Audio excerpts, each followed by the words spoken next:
Bienvenue sur notre chaîne. Aujourd'hui, nous vous révélons le résumé exclusif de l'épisode 1108 d'Ici tout commence, diffusé le lundi 10 février 2025 sur TF1. Un épisode rempli de tensions, de trahison et de décisions cruciales. Ce qui vous attend dans cet épisode. Amy prend enfin conscience de la vérité et reconnaît que Valdine est violent, mais parviendra-t-elle à s'en sortir ? Billy tente d'agir pour la protéger et décide de signaler la situation à la gendarmerie. Tom confronte Valdine avec rage, prêt à tout pour lui faire payer ce qu'il a fait. Romain joue sa dernière carte et propose à Amy un avenir loin de l'institut.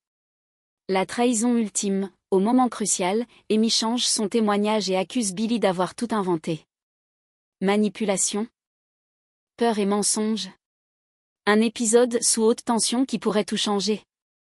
Installez-vous et découvrons ensemble tous les rebondissements de cet épisode palpitant. Dans cet épisode de Ici tout commence, Amy est à bout. Après des jours de doutes et de peur, elle finit par ouvrir les yeux et reconnaître enfin la vérité qu'elle s'efforçait de fuir. Valdine est violent. Elle n'a plus d'excuses à lui trouver, plus de justification à son comportement. Face à Billy, elle baisse la garde et laisse tomber cette façade qu'elle tentait de maintenir. Les larmes aux yeux, la voix tremblante, elle admet ce qu'elle refoulait depuis trop longtemps. Oui, il m'a frappé. C'est la première fois qu'elle le dit à voix haute. Et le poids de ses mots semble l'écraser. Mais cette fois, elle ne veut plus se taire. Elle regarde Billy avec une détermination nouvelle. Elle est prête à porter plainte.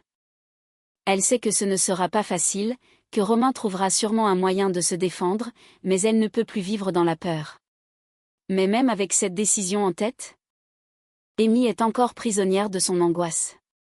Le week-end passe, et elle ne quitte pas sa chambre. Son silence inquiète Vic, qui décide d'aller voir ce qui se passe. Sans frapper. Elle entre et découvre Amy recroquevillée sur son lit, l'air fatiguée et absente. Mais ce n'est pas tout. En s'approchant, Vic remarque quelque chose qui la glace. Des bleus sur l'épaule d'Amy. Le choc est immédiat. Vic comprend tout de suite ce que cela signifie, mais Amy, fidèle à son schéma de déni, tente de minimiser. Je me suis cognée. Son ton est trop rapide, trop forcé. L'écran affiche un nom qu'elle redoutait de voir, Romain. Son souffle se coupe, elle est pétrifiée. Elle n'ose pas répondre, le stress lui tord dans l'estomac. Une vibration, puis une autre. Les SMS s'enchaînent, mais elle ne les ouvre même pas. Elle ne veut plus l'entendre, plus le voir. Mais combien de temps pourra-t-elle l'ignorer avant qu'il ne vienne la chercher lui-même ? Tom n'en peut plus. Après avoir appris la vérité sur Valdine, il décide de le confronter directement, la rage au ventre. Il ne compte pas laisser passer ce qu'il a fait à Billy et aux autres. Il le retrouve, sans détour, lui balance ce qu'il pense. T'es qu'un sale maire, tu as profité de Billy alors que tu avais l'ascendant sur elle. Astérisque astérisque. Le regard noir. Tom s'approche violemment et attrape Valdine par le col, le maintenant fermement. L'adrénaline monte, la tension est à son comble. Valdine, pris de court, tente de garder son calme. Mais il voit bien que Tom est prêt à en venir aux mains. Heureusement, Lionel intervient immédiatement. Il comprend que si Tom va trop loin, ça risque de se retourner contre lui. Il s'interpose, le repousse et tente de désamorcer la situation avant que ça dégénère. Mais Tom est en feu. Il fulmine, incapable d'accepter que Valdine puisse s'en tirer aussi facilement. Pendant ce temps, dans une atmosphère beaucoup plus légère, Thelma décide de marquer le coup. Après la première épreuve de Tessier, où tout le monde a failli craquer sous la pression, elle ramène croissants et chocolatine pour toute la promo solidaire. Un petit déjeuner bien mérité pour fêter leur survie face à la rigueur du chef. L'ambiance est plus détendue. Matteo est de la partie, lui qui avait été absent la semaine dernière. Il retrouve enfin ses camarades, partage un moment de convivialité et s'intègre à cette dynamique de groupe, où chacun essaie de tenir bon malgré la difficulté des cours. Mais même au milieu de cette légèreté, une ombre plane toujours sur l'institut. Le cas Valdine n'est pas réglé. Et tout le monde sait qu'il ne reculera devant rien pour se défendre. Rose est en pleine galère. Elle confie à Carla que la situation chez elle est un véritable désastre, il pleut dans son salon. Une fuite, des dégâts considérables, et surtout, une obligation de déménager quelque temps à cause des assurances et des travaux qui vont suivre. Carla, pragmatique, voit immédiatement une solution évidente, Marc. Elle pense que ce serait la meilleure option pour Rose, mais cette dernière est plus réservée. C'est trop tôt. Elle ne veut pas que Marc interprète mal cette demande, qu'il s'imagine qu'elle lui met la pression pour officialiser ou précipiter leur relation. Elle veut que les choses se fassent naturellement, sans qu'il ressente une obligation. De son côté, Tom est toujours en ébullition après sa confrontation avec Valdine. Il est énervé. Il a besoin de temps pour digérer tout ce qu'il vient d'apprendre et surtout, l'injustice qu'il ressent face à la situation. Lionel, plus posé, tempère les choses. Il sait que Tom doit encaisser. Que la colère ne s'évacuera pas en un instant. Il lui conseille de prendre du recul avant d'agir impulsivement. Mais alors qu'ils discutent, Vic débarque, visiblement perturbée. Elle regarde Lionel et Billy, hésite un instant, puis lâche enfin ce qu'elle a découvert. Amy a des bleus sur le ventre et l'épaule. Le silence s'installe. Billy sent son sang se glacer. Lionel serre les mâchoires. Il savait que quelque chose n'allait pas, mais là, c'est une preuve tangible que la situation est bien plus grave qu'il ne l'imaginait.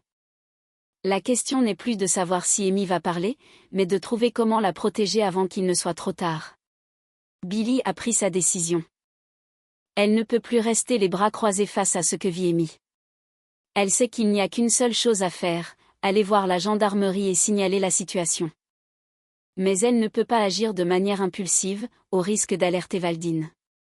C'est pourquoi Lionel et Vic doivent, de leur côté, garder les apparences. Ils doivent aller à la masterclass comme si de rien n'était, sourire, travailler, faire bonne figure, pour que Romain ne se doute de rien. Billy, elle, sent son cœur battre fort alors qu'elle s'apprête à franchir une étape décisive. Elle sait que ce qu'elle s'apprête à faire peut tout changer. Mais c'est la seule solution pour sortir Amy de cette spirale infernale.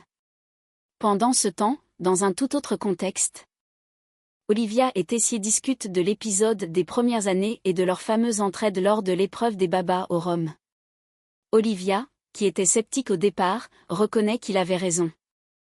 Cette épreuve leur a servi de leçon, et l'esprit de groupe qu'ils ont développé leur sera utile pour la suite. Mais Tessier ne s'arrête pas là. Il lui rappelle qu'elle n'a pas osé leur mettre 0. Tout simplement parce qu'ils ont été malins. Ils se sont fichus de toi, Olivia. Son ton est tranchant, presque amusé. Ils ne comptent pas en rester là. Ils ont cru pouvoir le contourner ? Très bien. Alors il va leur donner une leçon qu'ils ne sont pas prêts d'oublier. Et avec Tessier, une leçon ne rime jamais avec douceur et indulgence. Billy fait face à une grande déception. Lorsqu'elle se rend à la gendarmerie pour dénoncer Valdine, elle espérait qu'une enquête serait immédiatement ouverte pour protéger Amy. Mais Brassac, le gendarme en charge de l'affaire, lui annonce une mauvaise nouvelle. Le procureur refuse d'ouvrir une enquête, faute de preuves tangibles. Billy sent un frisson de colère et d'impuissance la traverser. Elle savait que ce ne serait pas facile, mais entendre ces mots lui donne l'impression d'être face à un mur infranchissable. Brassac, cependant, ne minimise pas la situation. Il pose un regard sérieux sur Billy et lui dit clairement « Je te crois ». Il sait qu'il y a quelque chose de grave, mais tant qu'il n'y a pas de plainte d'Amy ou de preuves directes, il est impossible d'agir légalement. Mais il ne compte pas en rester là. Il prend l'affaire très au sérieux et promet de garder un œil sur Valdine. Ce dernier ne pourra pas se cacher éternellement. Et si une faille se présente, il sera là pour agir. Pendant ce temps, Romain retrouve Amy à l'Economa. Son visage est plus calme, plus doux. Bien loin du regard noir et menaçant qu'elle a vu ces derniers jours. Il prend un ton sincère et lui dit qu'il est désolé. Il admet qu'il s'est montré trop impulsif, qu'il n'a pas su gérer sa colère. Puis, contre toute attente, il fait une confession qui surprend Amy.